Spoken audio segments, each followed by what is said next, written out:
Tá tudo tremendo.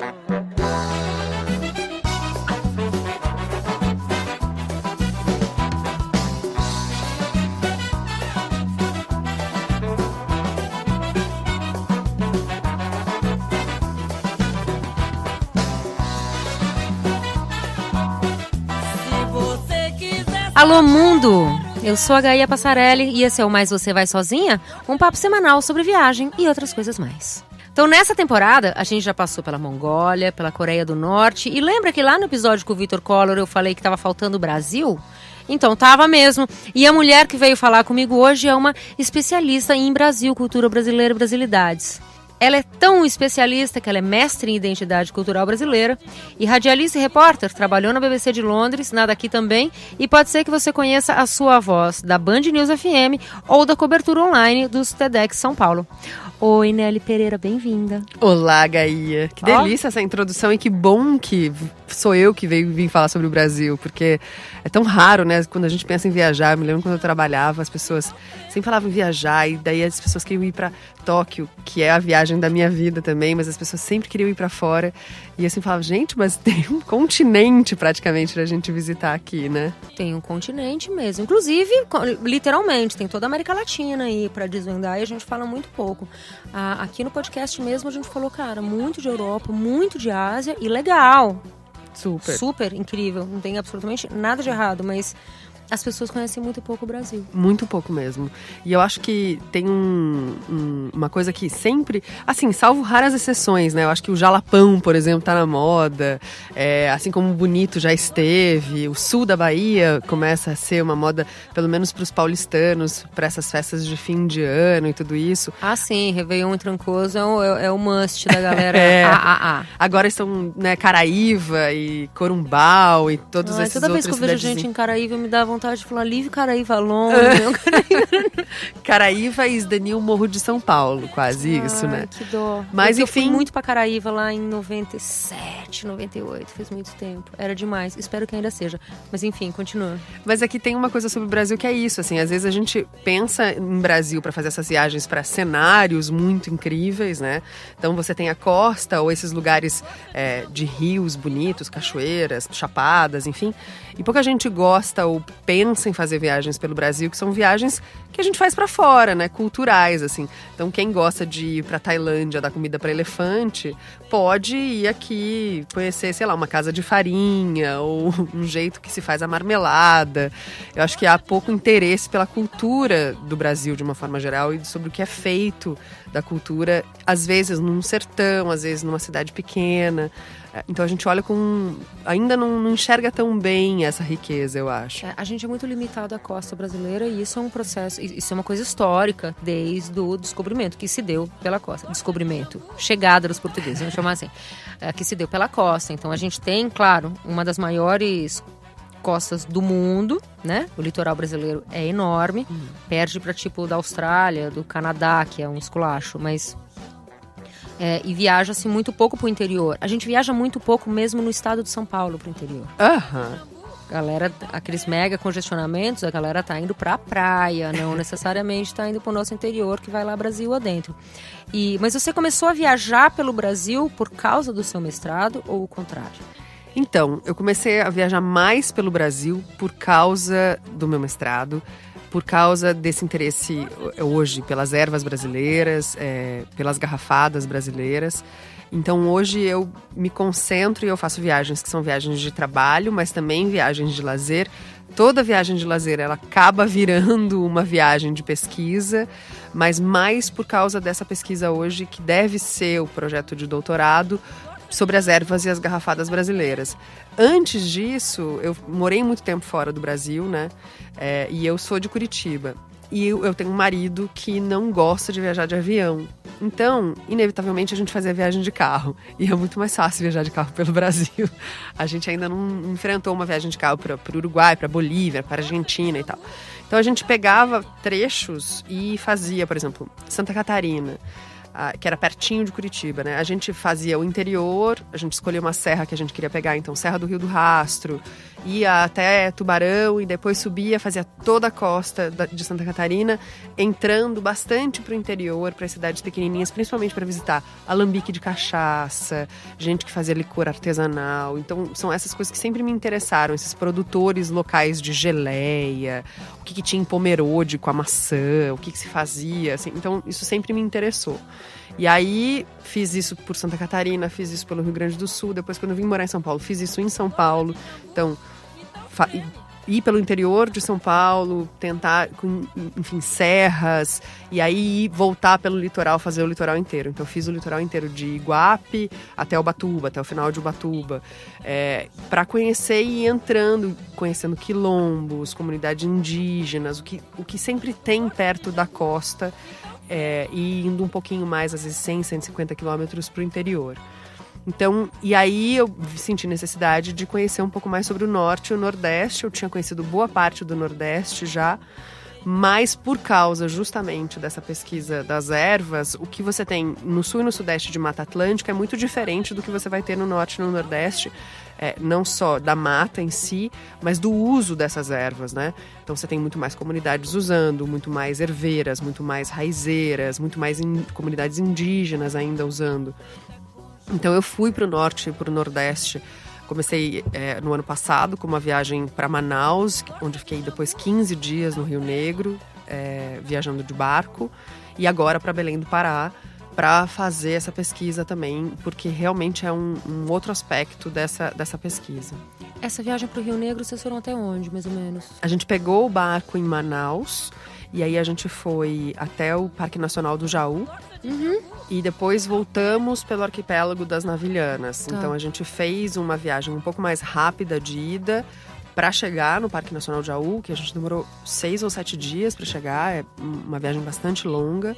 Aí ficamos lá uns dias e depois voltamos pelas Navilhanas, parando em algumas comunidades, desde comunidades ribeirinhas, de gente que mora mesmo só ali nas margens, até comunidades indígenas que hoje você tem mais acesso, tem várias delas que inclusive são do lado da praia já, né, aquelas praias de rio. Sim. Também para eu fazer minha pesquisa, para quem estava comigo no barco fazer foto, a gente foi com um grupo de fotógrafos, enfim, jornalistas também, para cada um fazer ali a sua pesquisa e tomar banho de rio, que é uma delícia. A Nelly está contando aqui da pesquisa dela com ervas. Talvez quem está escutando não está ligado, porque eu não falei isso no Abre, mas ela também é bartender. É mixologista que fala? Então, é uma diferença legal para falar, porque eu sou bartender, Tá. Eu trabalho em bar, né? Eu tenho um bar. Então eu tô atrás do balcão o tempo inteiro. O bartender e o mixologista é mais ou menos o cozinheiro e o chefe. Ah. O cozinheiro executa receitas, um chefe cria receitas. Então um mixologista cria receitas e um bartender executa as receitas. Mixologista é um termo meio recente também, né? É um termo bem recente, assim, aqui no Brasil, né? Porque um dos livros mais tradicionais de mixologia, que é o The Joy of Mixology, é um livro bem antigo e que já é empregado o termo já há bastante tempo. Mas aqui no Brasil, se você pensar, a coquetelaria é recente, né? A gente tá, o quê? Com um bar de coquetel em São Paulo, bombando, que você fala assim, nossa, tem um monte de bar onde você vai tomar drink em São Paulo. Tem o quê? Uns 4 anos? Sim, quer dizer, imagino que meio sempre teve drink, Sim. mas era uma coisa ali, um drinquinho que se servia. E daí tinha essa coisa de bar de hotelaria, né? Os bares dentro dos hotéis, mas na minha vida eu sei que isso é recente, é de uns anos pra cá. E eu acho que na mídia também. Completamente. E o termo também acabou sendo novo, né? O mixologista quase ninguém conhece, todo mundo, inclusive todo mundo chama de barman, inclusive Barman. quem é barwoman. Eu pensei isso, falei, gente, será que apresenta, né, como bar girl? Tem barmaid e Barmaid. barwoman, mas bartender, enfim. Bartender. E daí você junta essas duas coisas, esse seu interesse pela coquetelaria e o seu interesse pelas ervas brasileiras. Como foi que essas coisas juntaram? Então, é muito curioso, porque eu sempre gostei de beber. A verdade é essa. A gente gosta, né? O Brasil me obriga. Exatamente. E meu pai, quando eu tinha uns 18, 19 anos, ele me chamava de bartira, porque ele dizia que tudo que eu ganhava, o bar tirava. Não tira mais o bar, me dá muita coisa agora. Mas, então eu estudei vinho, eu estudei 2 ou 3 anos de vinho aqui em São Paulo. Quando eu fui para a França, eu fui estudar um pouco de vinho, eu estudei vinho em Londres, depois eu fui para a Escócia. Eu gosto muito de uísque, single malt, bourbon, e quando eu fui para a Escócia, eu fui para estudar uísque um pouco, visitar destilarias e tal. E aí, quando a gente abriu o Zebra, que é o Espaço Zebra aqui em São Paulo, eu e meu marido, a ideia era ter um coquetel, ter bebida e ter a galeria de arte para também tirar aquela coisa muito sisuda da galeria de arte. Então a gente queria que as pessoas fossem tipo um parque de diversões de adulto.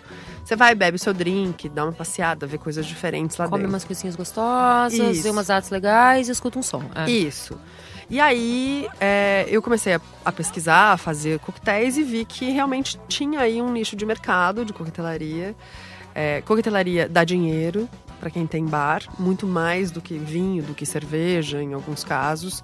E aí eu tenho toda essa estética antiga do bar, meio vintage e tal. Eu falei, vamos fazer um bar com cara de farmácia antiga. Rapidinho, vocês que estão ouvindo, se eu tiver de boa, aproveita e já segue no Instagram, o Instagram da Nelly Pereira, tudo junto, e o do Zebra, Espaço Zebra, tudo junto, que você vai entender a estética que ela tá falando. Isso, é @Nelly_Pereira, o desculpa, meu, mas o Zebra é tudo junto, Espaço Zebra.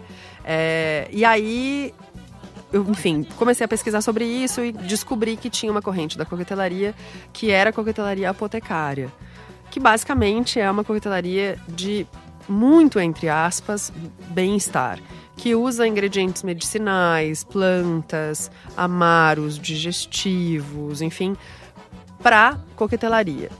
E aí eu falei, bom, vamos trabalhar nisso aqui, então, erva e tal, não sei o quê. E comecei a fazer essa pesquisa.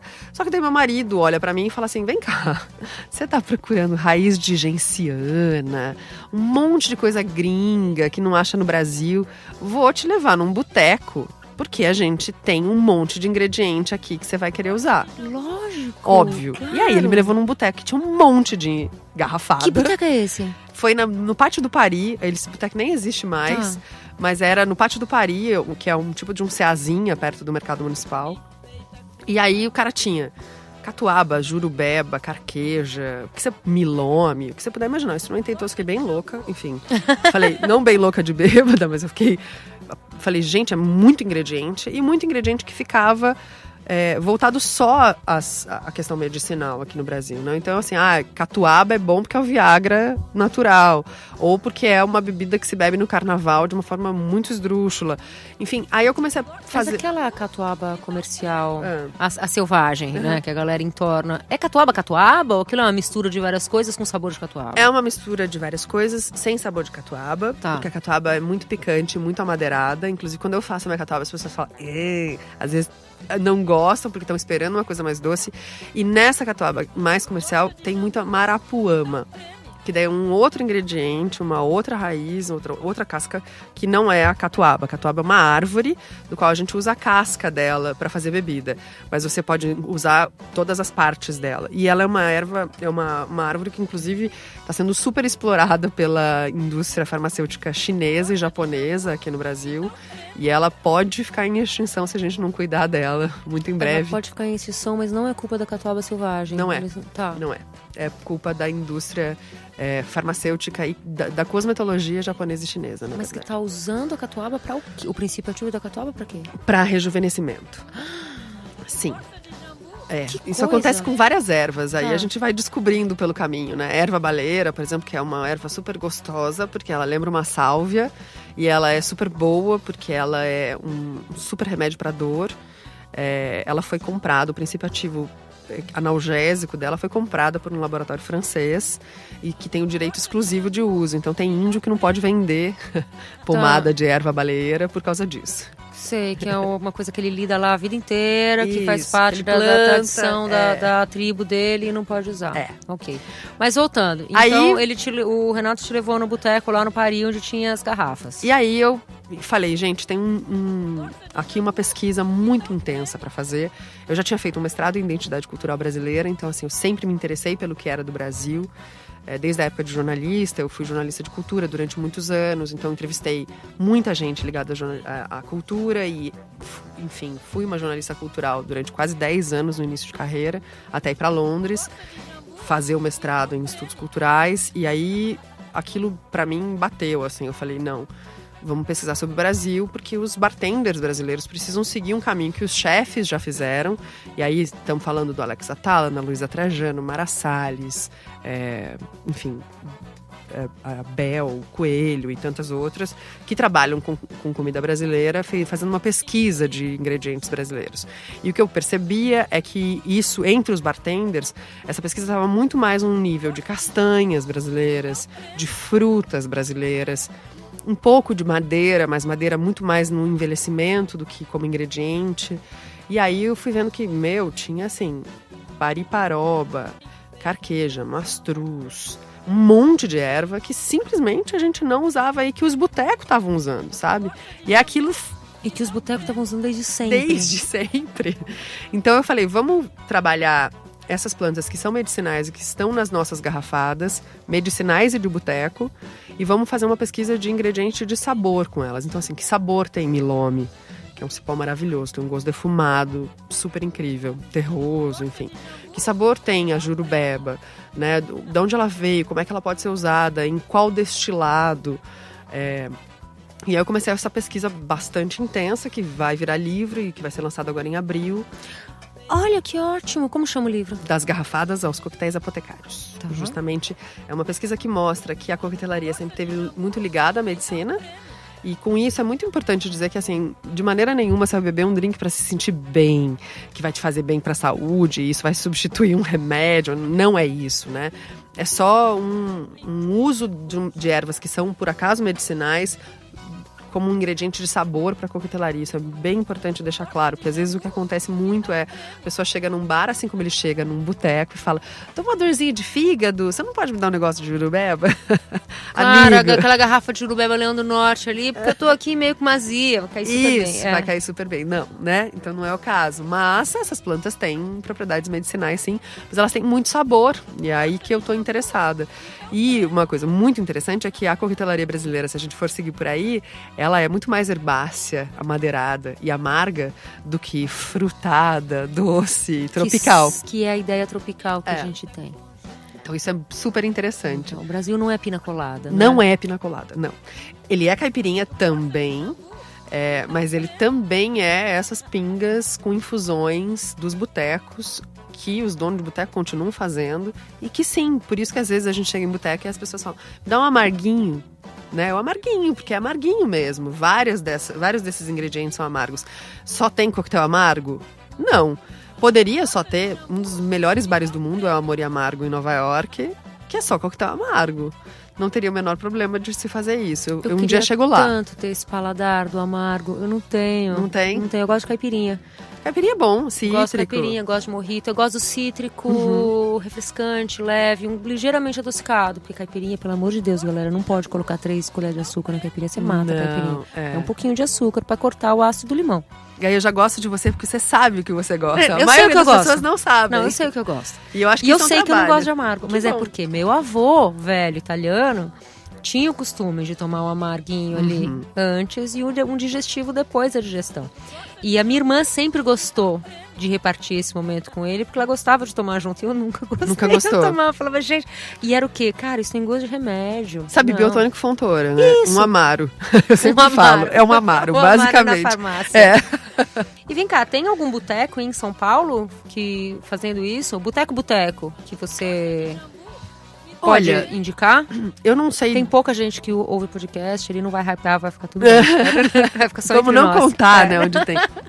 Olha, naquela região do Pátio do Paris mesmo, que pra quem não conhece, fica perto da Zona Cerealista, na Rua Santa Rosa, tem muito boteco, e por ser perto do Ceazinha, né, ali do Pátio do Paris, que é um entreposto também, tem bastante lugar que tem, e são esses botecões de esquina mesmo, tem esses tiozões que fazem essas garrafadas que normalmente estão em vidro de compota, assim, e ali dentro tem. Tem um outro na Rua Barão de Tatuí, muito perto de onde era a Banca Tatuí, do Cozi, ali hoje tem um fervinho ali nessa região da Santa Cecília, que também tem um tiozinho que faz, na Barão de Tatuí, do lado esquerdo. É um butacão e ele tem bastante coisa, ele tem jurubeba, ele tem carqueja, ele tem milome. O Valadares, que é na Lapa, também fazia durante bastante tempo. Tenho a impressão que eles ainda têm, é um bom lugar para ir pesquisar. E aí, isso é também um pouco de olhar na rua, porque quase todo bar vai ter. Se você perguntar, você tem alguma infusãozinha? Tem algum amarguinho? O cara ali vai ter alguma coisa que ele prepara, porque ele traz de um tio. Em Paranapiacaba tem um cidadão que traz um monte de coisa de fora e que faz, que é do lado da estação, que é super incrível o bar dele. Enfim, um monte de lugar que faz daí com ervas locais, enfim. Sendo em Paranapiacaba, imagino que tem. Como é que chama aquela frutinha, meu?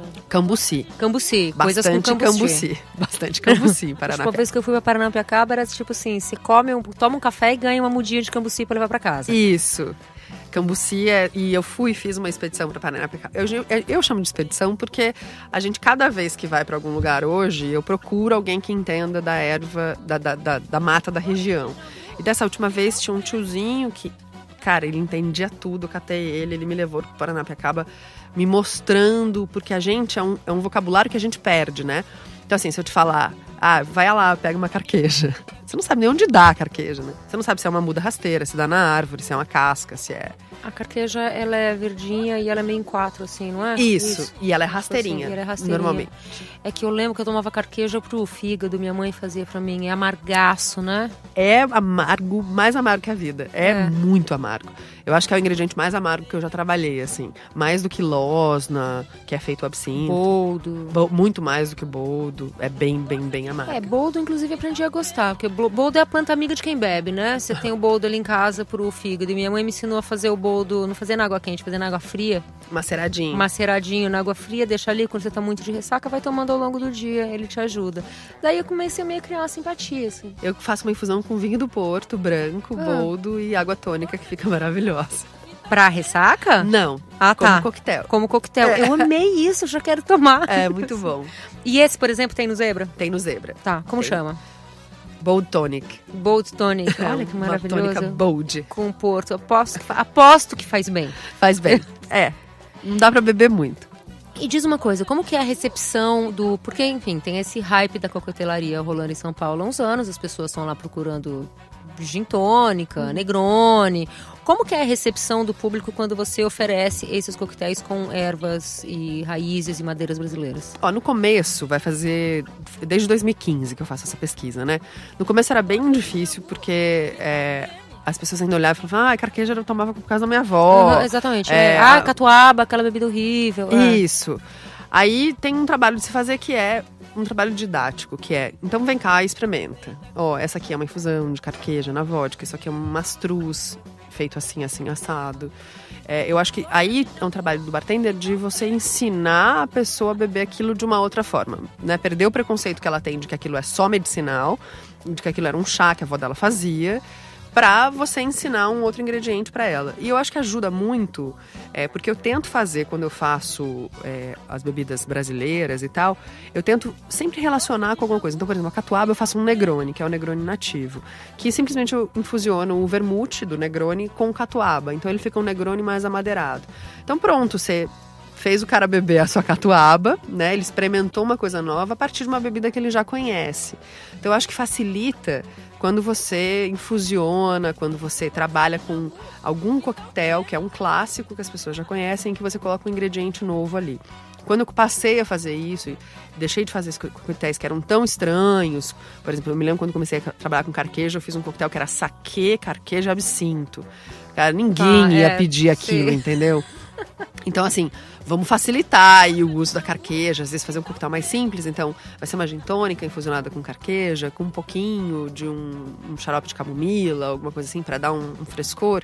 Então, saber, acho que dosar isso foi bem importante para que aquilo não fosse um susto de total, sabe? Nossa, já é carqueja, já tem saquê, já tem absinto, já tem... Não. É um Negroni com catuaba. Que legal, vamos experimentar. É um gin infusionado de cataia. Puxa vida, vamos lá.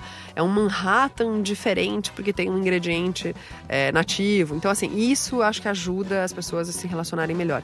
E também um interesse maior das pessoas por coquetelaria ajuda. Um interesse maior das pessoas por coquetelaria brasileira tem ajudado muito.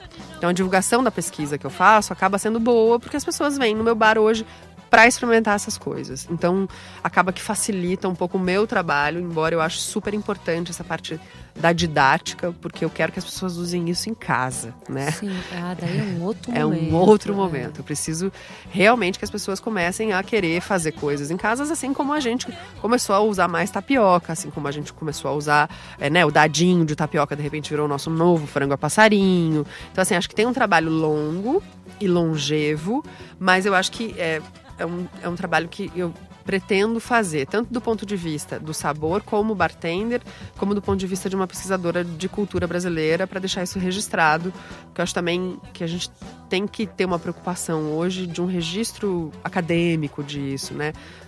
Ali numa continuidade ou numa referência, uma reverência também ao trabalho de um Antônio Cândido, de um Câmara Cascudo da vida, enfim. E quando você vai para as suas expedições em campo, o que exatamente você procura, que você acha importante estar registrado para gerações futuras? Então, primeiro eu procuro para mim uma alfabetização do onde estão essas ervas na natureza. Que é uma coisa que a gente não faz. E daí faz. você vai contar com um guia. Alguém que é da área. Exatamente. Tá, na Amazonas, por exemplo, no barco você tinha... No barco não, mas cada vez que eu descia nas comunidades, o que vocês usam aqui? É um óleo de uma árvore. Você me ensina? Vocês usam como? Isso tem gosto de quê? São ingredientes que eu provavelmente não vou conseguir trazer sempre, né? Então, assim, quando eu faço uma expedição dessas, eu acabo naquele final de semana, ou 2 finais de semana seguinte, trabalhando com as coisas que eu trouxe dentro do bar. Faço um menu meio que especial ali, com aquelas coisas, porque as coisas não duram tanto tempo, né? Embora eu infusione, guarde, eu não vou ter 10 litros daquilo, eu vou ter 1, 2 litros de algumas coisas. Mas, enfim, quando eu vou para esses lugares, eu procuro alguém que consiga me dizer dentro da mata onde está isso. Porque a gente perdeu isso, né? Então a gente não anda na rua e não sabe onde está o boldo. E, meu Deus, anda aqui em São Paulo. É uma coisa impressionante. Em qualquer canteirinho de rua tem boldo. Boldo é incrível, é um mato muito resistente. Se você pegar na rua, por favor, leve para casa e lava, antes de usar. Sim, por favor. Jurubeba é outra que tem um monte de árvore pela cidade. Aroeira, enfim, um monte de coisa. Mas, então, a primeira coisa que eu procuro é isso. Primeiro, entender um pouco da mata na região. Então, é mata atlântica, não é que tipo de mata que tem, o que usa mais. Às vezes é erva, às vezes é raiz, às vezes é casca. Então, os índios usam muita casca. Os índios do Amazonas mesmo. Muita casca. Enquanto aqui no sul, os índios usam muita erva. Então eu fui fazer uma vivência uma vez que tem uma comunidade gigante de indígena, Tupi-Guarani, entre Peruíbe e Itanhaém. Tem muitas aldeias ali, são dezenas. E aí eu fui fazer uma vivência que era, você ficava um final de semana na aldeia aprendendo com os índios a fazer banho, defumação, garrafada. Nossa, que demais E depois você andava, chama Vivência na Aldeia, é um projeto que existe ainda, quem quiser fazer. Eles fazem em São Paulo, mas eles fazem esse na aldeia, que é o mais legal. É na frente do mar, é uma área indígena, de demarcação indígena ainda. Então, uma aldeia super acessível, dá para chegar de carro. E eles fazem isso, você dorme na aldeia, em barraca, enfim, durante um fim de semana, tendo essa troca com os índios. É tão importante pra gente quanto pra eles, porque é uma cultura que também se perdeu, né? Tem um gap geracional ali de quem é o cacique de 70, 80 anos, sabe lidar com erva, e uma juventude de uns 30, 40 anos que quer aprender, mas entre esses 40 e 70 é uma geração perdida de indígenas que começaram a usar seu postinho de saúde, que perderam interesse pelas ervas, enfim. Então, aí você vai pra mata com os índios e eles te ensinam a tirar da mata as ervas, onde elas estão, te ensinam a fazer o uso delas, né? Então, assim, algumas que são tóxicas, outras não são, outras são para banho, outras você pode ingerir. Então, é isso que eu procuro, assim, um conhecimento geral do que é a mata daquele lugar, sempre com alguém que conhece, quais são os ingredientes que mais se usam, porque em qualquer lugar que você vai ter gente que vai trabalhar com erva para alguma coisa. seja uma benzedeira, seja, né? Eu fui para Florianópolis, agora foi super interessante, porque é uma ilha que tem um monte de benzedeira. Tem um projeto que chama as Benzedeiras de Florianópolis, que eles mapeiam as benzedeiras que ainda estão na ilha. E muitas delas usam ervas ainda para benzer. Então, ervas tipo quais, assim? São muito diferentes das ervas no sul? Não, alecrim, né? manjericão, pariparoba, sassafrás, que é uma madeira, mas salsa-parrilha, bastante coisa, assim. O alecrim bastante, porque o alecrim é meio que erva da alegria. E por que tem muita benzedeira em Florianópolis? Qual que é a história por trás disso? Então, eu não sei por que exatamente. Florianópolis tem uma grande imigração portuguesa, né? Então, talvez venha dessas vozinhas portuguesas e tal, mas não sei te dizer. Eu sei que é muito impressionante, assim. Eu tenho, cada vez que eu vou para algum lugar, eu procuro benzedeiras, porque são mulheres que, de uma forma ou de outra, estão ligadas às pessoas que trabalham com garrafadas e com ervas, então é um jeito de chegar nelas, porque não é fácil. Essas pessoas, elas não trocam tanta informação. Normalmente isso é um conhecimento passado de pai para filho, de geração para geração, então não se troca muito. Por que você usa essa planta aqui? Porque minha mãe usava, a mãe dela usava, e a mãe dela usava, a mãe dela usava. Exatamente. Então, unha de gato, porque tem um monte aqui no quintal, porque não sabe. Então, é difícil, às vezes, você conseguir essa informação. Então, é super legal quando você consegue ter essa troca, e as benzedeiras, às vezes, são um caminho para isso. E em Florianópolis, agora, eu fiquei super feliz. Tem um monte de vozinha e gente nova benzendo também. Então, para quem se interessa, é uma coisa super interessante. Você está tentando lembrar onde foi que saiu uma reportagem sobre jovens benzedeiras? Foi na Marie Claire, agora? Olha só. Vou ter que corrigir essa informação para você, querido ouvinte, mas eu vou encontrar e eu vou colocar o link aqui embaixo, que eu sei que eu li na internet porque eu li no celular, sobre jovens benzedeiras. E é meio isso, porque tem um gap geracional, né? Tipo, total. Às vezes a mãe dela não deu muita bola, mas a avó dela lá atrás sim, então ela tem que fazer esse esforço para ir lá atrás conseguir essa tradição de alguma forma, mas existe uma retomada disso, né? Sim, também tem tudo a ver com essa, hoje, nessa busca de ancestralidade, de coisas mais próximas da gente, da nossa cultura. E por isso eu acho interessante, quando eu falo de viagens pelo Brasil, é também em busca disso que eu vou. Claro, eu fui para Florianópolis para ir para cachoeira, para ir para praia, para curtir, mas no meio disso tudo, tinha 3 alambiques de cachaça que já passaram de geração para geração, assim, a 1 quilômetro de distância um do outro. Tinha essa questão das benzedeiras. Eu descobri uma mulher que é uma argentina, que trabalha com cosmetologia natural. E ela é química. Chamei ela para fazer uma trilha comigo, para ela me mostrar o que tinha de erva na região. Que legal. Então, assim, aí você, né, tendo um interesse ali de você procurar, você descobre um monte de coisa fora a praia, a cachoeira, né? Então, acho que é isso que também eu tento buscar quando eu faço essas expedições. Vamos para Paranapiacaba? Vamos, a gente vai para Paranapiacaba para curtir Paranapiacaba. Uma lareirinha, uma pousada gostosa, passear naqueles trilhos de trem, coisa mais linda, ver a neblina. O que mais que tem em Paranapiacaba?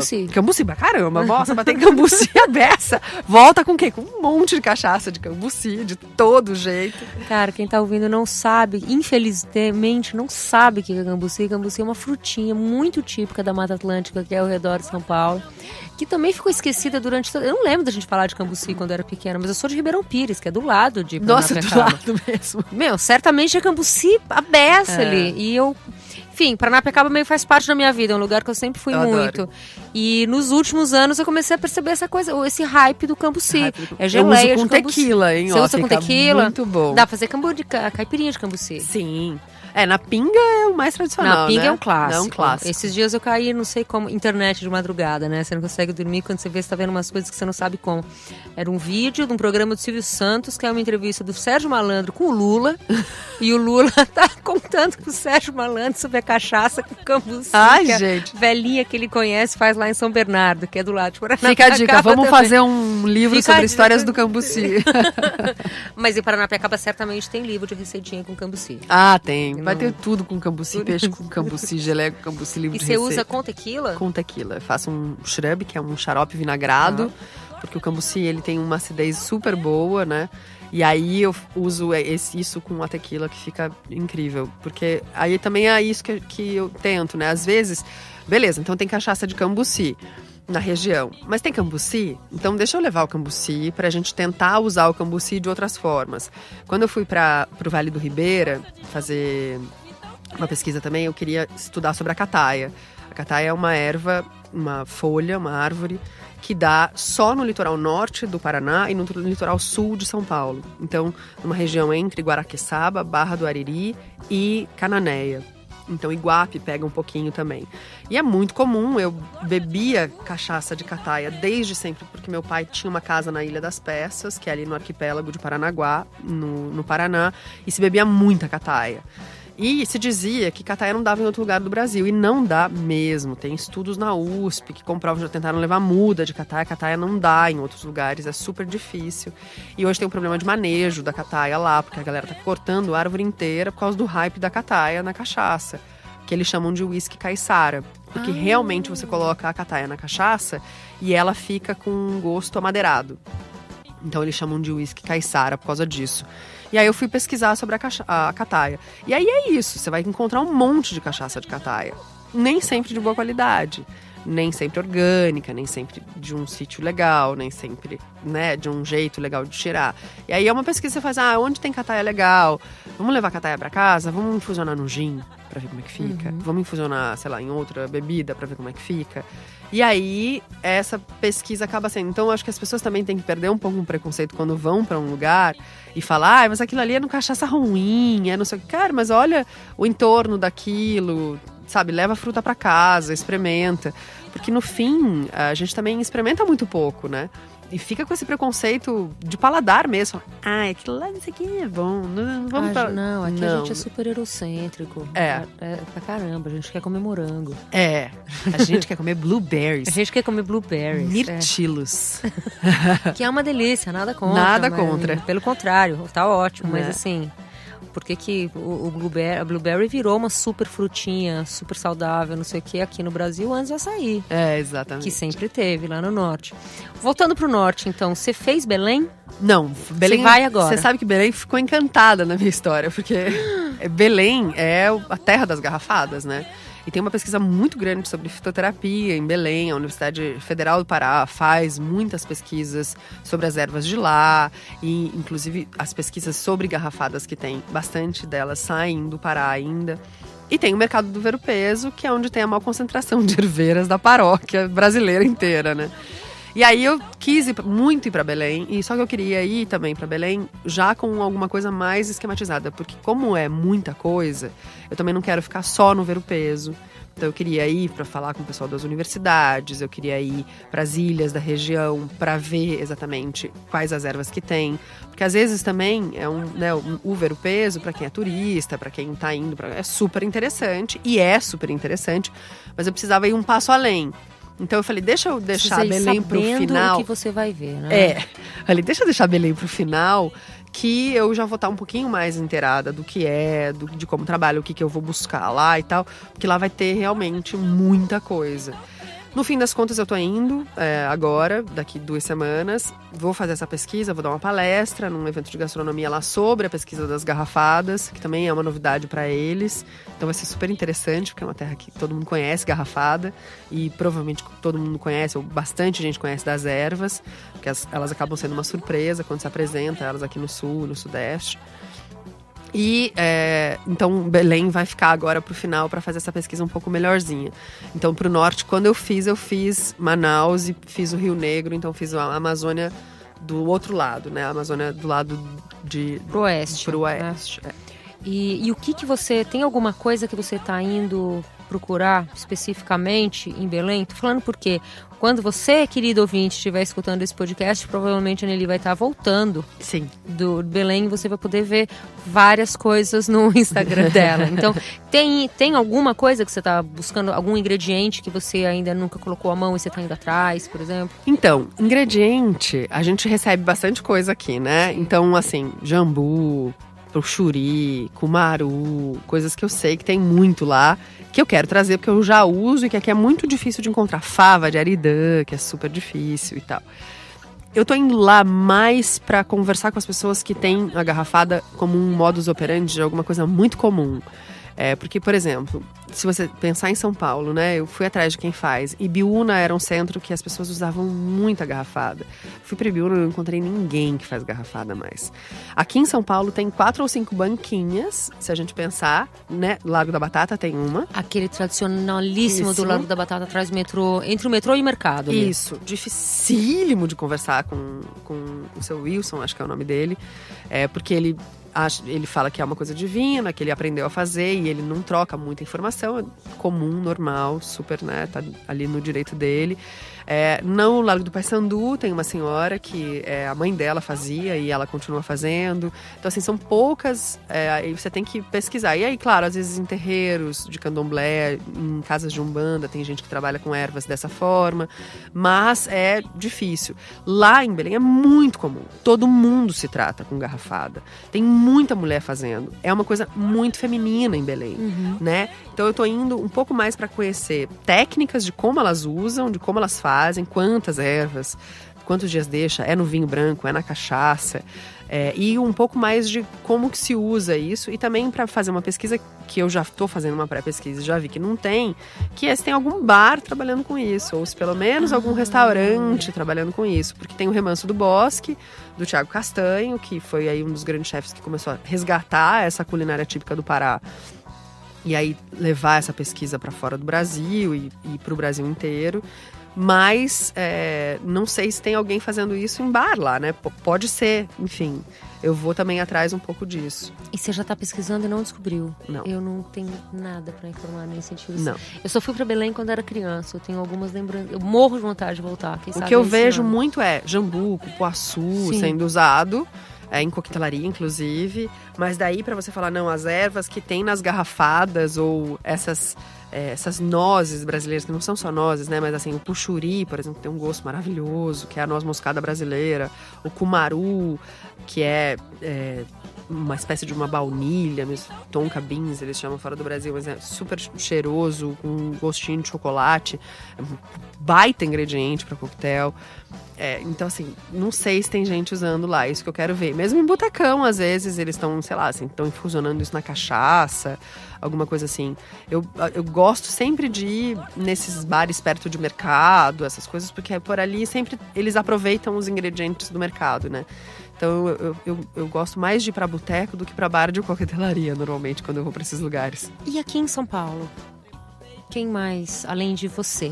Então, cada um tem uma pesquisa diferente, né? Eu acho que tem o Jean Ponce, do Guarita, que faz uma pesquisa sobre o Brasil que é bem interessante. Ele vem fazendo, né? O Jean Ponce foi o bartender do Brasil a Gosto durante bastante tempo. Então, trabalhou com a Ana Luísa Trajano bastante tempo também. Então, ele faz uma pesquisa interessante sobre o Brasil que eu acho que é bem bacana. Aí, numa outra esfera, mais sobre as madeiras, tem a turma do Maurício Maia e da Isadora Fornari fazendo uma pesquisa sobre a madeira como ingrediente, mas daí mais de envelhecimento, defumação e tudo, defumação de carne, né? De ingredientes defumados, mas que também é bem interessante, mas daí fora do universo do bar. Eu acho que, e o menino do Step, que é o Rafael, que faz uma pesquisa sobre mais bebidas brasileiras, então Leão do Norte, Catuaba, bebidas Netuno, enfim, essas bebidas populares. Netuno, sim. Tá. Que é do Step, que faz uma pesquisa sobre o Brasil, mas não necessariamente sobre ervas e botânicos brasileiros.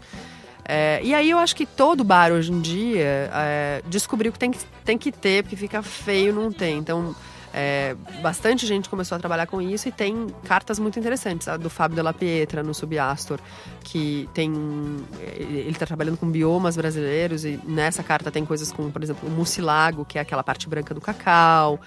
Então também tem uma pesquisa ali sobre isso. De cabeça são os que eu me lembro que estão trabalhando. O pessoal do Jiquitaia, do bar do Jiquitaia, faz um trabalho interessante. O Zulu faz um trabalho interessante onde quer que ele trabalhe. Então, no Vista Ibirapuera tem uma carta dele com coisas brasileiras também. E isso, estou falando do Brasil de uma forma geral, não necessariamente essa pesquisa de plantas, ervas, cascas e raízes, mas pessoas que acabam usando uma coisa ou a outra. Eu acho que, assim como na gastronomia, Tem algumas pessoas que se destacam na gastronomia brasileira, né? E outras que acabam fazendo aquela coisa um pouco mais fusion e tal. E entre os bartenders não é diferente. E você já tem alguma ideia de onde a tua pesquisa vai te levar depois? Porque, enfim, você falou bastante aqui de sul, sudeste, né? Norte. Goiás. Eu quero muito ir pra Goiás. Goiás tem bastante gente trabalhando com ervas e coisas diferentes lá. E certamente em Juazeiro do Norte, que também tem bastante gente trabalhando com isso. Então são 2 lugares onde eu quero muito ir para fazer essa pesquisa de ervas e garrafadas e que eu não fui ainda, que vai ser um gap aí também no livro. Mas depois a gente faz essas viagens, retoma, porque, enfim, você pensa que tem um Brasil inteiro para conhecer e cada lugar vai ter alguém que trabalha com uma erva de alguma forma, né? Tem muita coisa, você nem falou de Nordeste ainda, não. Porque se chegar ali em Pernambuco é outra coisa. Exatamente, Paraíba, muita coisa. Bahia, então, vixe, só na Feira de São Joaquim. Sim, Sertão Baiano, Então, muita coisa. Minas Gerais. Eu tô indo agora, em março, fazer um curso em Minas Gerais, que é um curso que chama Espagiria, que fica em São Gonçalo do Rio das Pedras, o curso. A espagiria é como se fosse a alquimia ligada às plantas. Então, também é um pouquinho para aprender a usar as plantas de uma outra forma, né? Então, destilar, fazer óleo essencial. A minha pesquisa é muito mais para o sabor disso, mas são técnicas que eu quero aprender justamente para aplicar na coquetelaria e aplicar nessa pesquisa. Então, também vou para Minas muito em breve para fazer essa pesquisa lá meio que na região do Vale do Jequitinhonha. E falando de cursos, enfim, eu sei que você vai sair daqui hoje, você vai para um curso num lugar Pode falar o nome? Você vai para o curso aqui na Selva, que é uma loja de plantas aqui na Angélica, na região central de São Paulo. E porque você vai aprender a secar plantas para poder trazer, é isso? Isso, é um curso que do lado da Selva tem a escola de botânica. Então eles estão fazendo bastante curso, desde introdução à botânica, quem quer aprender a fazer tingimento botânico, enfim, tem esse curso de herbário, porque eu tenho uma dificuldade grande quando eu viajo, que é registrar tudo isso, né? Então eu acabo fazendo foto e fazendo tipo um arquivinho digital de, isso aqui é pariparoba em Florianópolis usa para XYZ, a salsa-parrilha é assim, até porque quando eu vou pro mato de novo quero ver se é a salsa-parrilha, né? Mas eu senti necessidade de ter um caderno de registro disso também. Então vou fazer esse curso de herbário para aprender a registrar de alguma forma, mais fazer a secagem das plantas da forma correta, como que armazena. Até porque dentro do Zebra a gente vai ter um espaço agora que vai ser uma espécie de um herbário, que eu quero ter todas essas cascas, raízes e plantas para as pessoas saberem o que é, experimentarem o gosto, terem mais contato com elas também. Então eu senti necessidade de aprender a catalogar um pouco. Eu sou uma nerd, Gaia. A verdade é essa, eu adoro estudar, sabe? Eu fiz 2 mestrados e eu quero fazer um doutorado sobre isso agora. Então, assim, onde der pra aprender, pra catalogar, pra ir fazer, eu vou fazer, porque eu sou uma nerd. Agora, enquanto mestrado, doutorado, tua pesquisa é inédita ou você tem outras pesquisas anteriores, mais antigas, que você está se baseando? Essa pesquisa eu acho que é inédita. Demais, Eu tenho um contato com uma senhora que ela é etnofarmacobotânica e ela tem 94 anos, ela é viva. Ela criou o herbário de etnofarmacobotânica da USP. Ela mora em São Paulo e ela é a primeira mulher que na década de 70 estudou as garrafadas. Então ela fez uma pesquisa grande sobre as garrafadas na região de Ibiúna, justamente aqui em São Paulo. E hoje ela faz uma pesquisa sobre, enfim, ela depois fez vários livros, a Maria Tereza Arruda, o nome dela. Ela fez vários livros. Arruda. Ela é uma predestinada, essa mulher. E ela fez vários livros sobre como que as religiões usam as ervas, então desde as religiões afro-brasileiras, as religiões brasileiras. Agora ela fez um livro sobre as curas do Padre Cícero, também com base nessa pesquisa dela de ervas e de tudo. Então é super interessante e ela é uma referência. Ela era amiga do Câmara Cascudo, inclusive tem correspondências entre os dois, que os dois trocavam. Então ela é uma mulher que fez essa pesquisa no que diz respeito à garrafada, propriamente dita, mais no aspecto religioso, cultural. Então o que eu procuro e uso ela como referência é justamente como fazer essa pesquisa. Ela me ajuda muito de como que você cataloga essas entrevistas com quem faz as garrafadas, para que isso também tenha um cunho científico, porque eu também tenho essa preocupação, apesar de ser uma preocupação de, no fim das contas, eu quero que meu coquetel fique bom, né?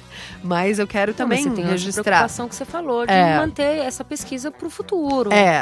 Para que isso não se perca também, sabe? Porque eu vejo muito assim. Cada vez que eu vou para um lugar e que eu procuro herveiros, tem sempre alguém que fazia uma garrafada que deixou de fazer. Tem sempre alguém que te pergunta, mas você é evangélica? Porque os evangélicos não gostam muito das benzedeiras, que não gostam muito de quem trabalha com esses remédios naturais. Então, muitas dessas mulheres viraram evangélicas e pararam de fazer. Então, muita gente parou de fazer garrafada em bebida, começou a fazer garrafada em água, justamente porque muita gente não bebe. Então, há uma modificação natural disso, mas eu acho que é um aspecto da nossa cultura que é super interessante, né? E eu converso muito com gente que trabalha com botânica, com gente que trabalha com química, e cada vez que eu converso com uma pessoa dessas, eles me falam, nossa, quando eu vou pra fora e falo não sei o que de uma garrafada, a minha pesquisa inteira vai por água abaixo, porque todo mundo quer saber da garrafada. Qual que é o termo que usa em inglês pra garrafada? Tem? Não sei. Acho que não. Acho que não, né? Não, tipo, bottle medicine, né? Seria ali uma medicina engarrafada. Mas é mais que isso, é mais né? que isso. Eu acho que é um termo bem brasileiro. Eu não achei em inglês o termo, pelo menos.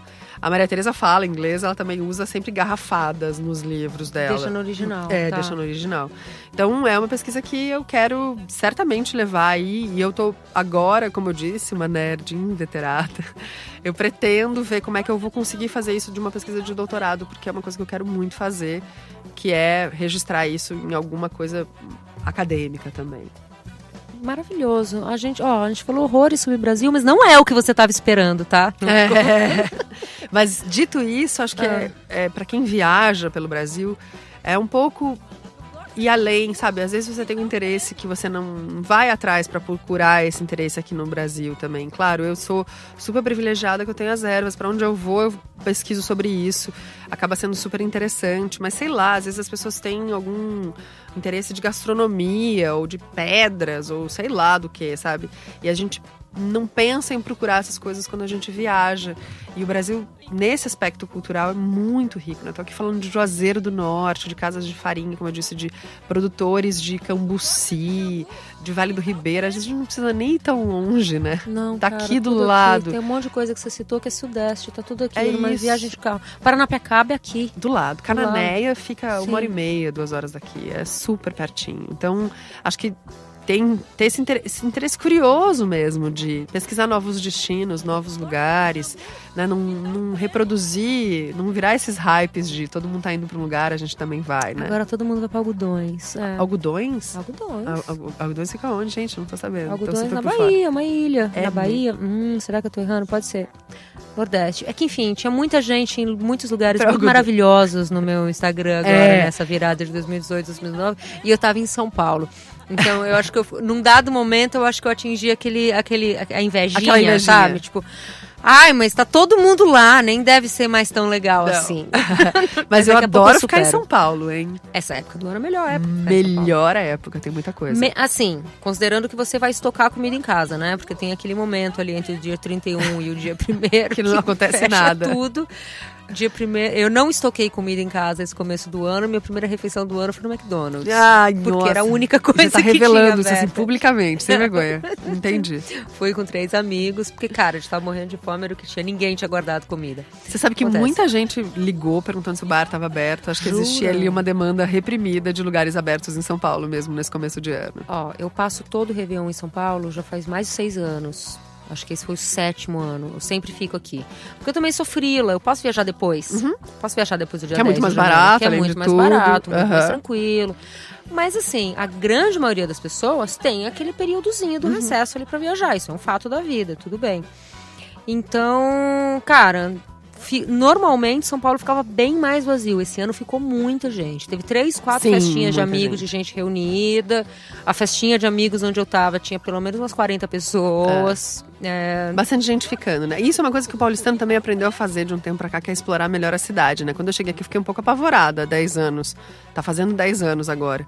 São Paulo era muito mais árida, era outra gestão. Foi, né, pré-gestão do Haddad, que eu acho que deu essa distensionada na cidade mesmo. A cidade começou a ter muito evento ao ar livre. livre, evento público, na rua e tal, essa ocupação das ruas Sim, de uma forma geral. Rolou esse momento. A gente teve esse boom da redescoberta da cidade, da juventude parar de frequentar o shopping center.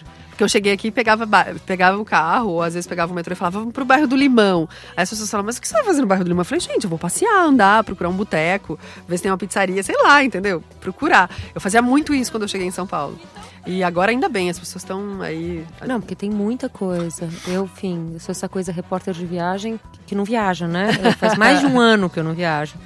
Não sei se eu faço uns bate-volta pra algum lugar, pra praia, pro interior, mas eu tô por aqui. Por 1000 motivos, mas eu tô por aqui direto. E que bom que eu tô em São Paulo, porque não falta assunto. Não. Dava pra fazer, aliás, uma temporada de podcast só sobre São Paulo. É verdade, é uma boa muita ideia. Coisa. Muita coisa. E tá uma fase muito gostosa agora mesmo. Amiga, então vamos encerrar. Antes de, eu queria que já são 5h30, você tem curso. Já passei tuas redes, mas repete, por favor, onde te encontram. @Nelly, N-E-L-I, _Pereira no Instagram. Também no Facebook tem uma página pública. E o @Espaço Zebra, que é o do bar, que também a gente ali divulga mais quando eu faço esses menus especiais a partir das expedições e tudo isso. E a gente deve ter, eu tô indo pra Belém agora, então daqui 2 semanas, ali na segunda semana de fevereiro, a gente deve ter um menu especial sobre Belém, sobre as coisas que eu trago de lá, no Zebra também. E um próximo menu das garrafadas, que eu faço a noite das garrafadas lá no Zebra, que é um menu degustação com comida e bebida de ervas brasileiras. Então, você vai comer queijo com catuaba, drinks com catuaba, coisas diferentes. Ai, então, genial. Guarda lugar teremos pra mim. também uma edição em fevereiro. E vai ter o lançamento do teu livro? Em abril, na Flip. Na Flip? Isso. Em abril, na Flip? Mas a Flip esse ano vai ser em abril? Em abril, não. Ah, não. Desculpa, é em abril que sai o livro. Ah, tá. Sai em abril e o lançamento vai ser na Flip. Ah, tá. Ok, beleza. Entendi. Tudo bem. E o que mais eu queria te perguntar? E tem uma coisa que eu sempre peço pra todo mundo, mas pra você eu não falei de antemão, vou só falar agora. O que você tá ouvindo? Deixa uma música. Olha, falando de viagem, eu não viajo sem ouvir David Bowie. Nunca. É mesmo? Absolute Beginners é a minha música de viagem. É sempre um novo começo, eu tenho uma coisa e enfim, cada momento da minha vida, começo de trabalho, fim de trabalho, eu ouço David Bowie. Porém, eu tenho ouvido muita coisa de Belém, Dona Onete e o Jambu Treme, por causa da viagem. Então, se tivesse que escolher uma hoje, acho que seria provavelmente alguma coisa da Dona Onete de Belém, porque eu tô super nessa vibe das pesquisas aí. Sabe que o Bowie fala muito alto no meu coração, ele é o meu, enfim, desde criança até hoje. Mas vamos na Dona Onete, porque afinal de contas estamos falando de Brasil. É isso. O tremor do jambu é gostoso demais. O tremor do jambu é gostoso demais. E o jambu treme, treme, treme, treme, treme, treme, treme, treme, treme, treme, treme, treme, treme, treme, treme. O tremor vai descendo, vai descendo, vai descendo, vai descendo, vai descendo, vai descendo, vai descendo. Vem subindo, vem subindo, vem subindo, vem subindo, vem subindo, vem subindo. Chega até o céu da boca, a boca fica muito louca, muito louca, louca, louca, muito louca, louca, louca. Tchau, Nelly, obrigada. Obrigada, foi ótimo. Falamos mais que o Homem da Cobra. Falamos essa expressão tão brasileira. Tão também, ótima. que eu adoro. E, bom, para você que está chegando agora ou que já acompanha, obrigada também.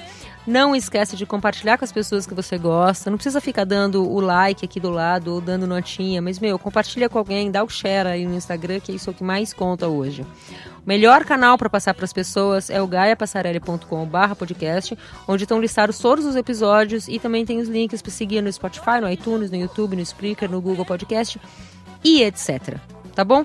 Para deixar comentários, dar sugestões de temas e de convidados, dizer que gosta de mim, me escreve no Twitter ou no Instagram em @GaiaPassarelli. Para me xoxar, não precisa escrever nada não, tá bom?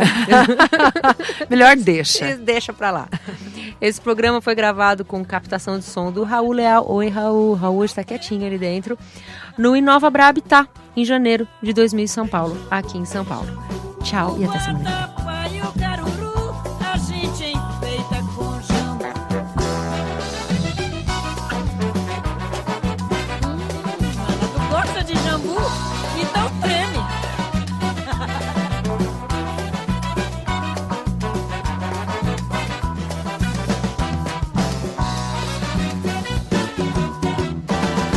de jambu é só com a gente aqui.